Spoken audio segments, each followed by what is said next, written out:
आने वाले एपिसोड की शुरुआत होती है घर के उस हॉल से जहां अचानक सभी को बुलाया गया है।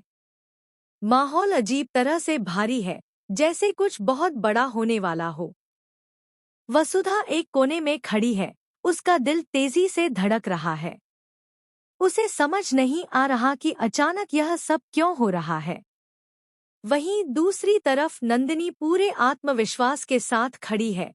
उसके चेहरे पर एक रहस्यमयी मुस्कान है, मानो उसे पहले से पता हो कि अब क्या होने वाला है।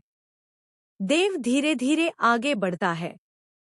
उसकी चाल में सख्ती है और चेहरे पर भावनाओं का तूफान। घर के सभी लोग उसकी तरफ देखने लगते हैं। वसुधा की नजरें देव के चेहरे पर टिक जाती हैं। उसे उम्मीद होती है कि शायद देव आज उसके पक्ष में बोलेगा, शायद उसके साथ हुए हर अन्याय का जवाब देगा।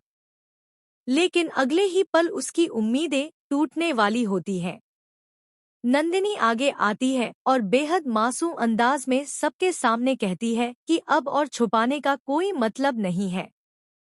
वह कहती है कि हालात ने देव और उसे एक ऐसा फैसला लेने पर मजबूर कर दिया है जो सबकी जिंदगी बदल देगा। वसुधा का दिल बैठने लगता है। उसे कुछ अनहोनी का एहसास होने लगता है। तभी देव अपने हाथ में मंगलसूत्र निकालता है। जैसे ही वसुधा की नजर उस मंगलसूत्र पर पड़ती है, उसका चेहरा पीला पड़ जाता है। उसकी सांसें रुक सी जाती हैं। वह देव को अविश्वास से देखती है, मानो पूछ रही हो कि क्या वह सच में यह करने वाला है। लेकिन देव की आंखों में आज कोई जवाब नहीं होता, सिर्फ कठोर फैसला होता है। पूरे घर के सामने देव नंदिनी के पास आता है। एक पल के लिए समय थम सा जाता है। नंदिनी की आंखों में चमक आ जाती है, जबकि वसुधा की आंखों में आंसू भर आते हैं। और फिर वह पल आता है जिसने सबको हिलाकर रख दिया। देव अपने हाथों से नंदिनी को मंगलसूत्र पहना देता है।